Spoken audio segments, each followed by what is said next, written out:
কুমিল্লায় জমে উঠেছে বিজয় মেলা।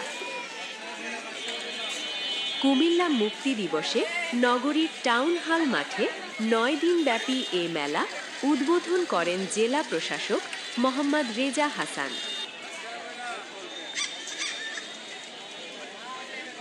সরেজমিন দেখা যায়, মেলায় পাট ও পাটজাত পণ্য ছাড়াও আছে 3 পিস, জুতা, বিভিন্ন ধরনের শাড়ি, নকশি কাঁথা, কাশ্মীরি শাল ও কার্পেট সহ আছে ঘর সাজানোর বিভিন্ন উপকরণ।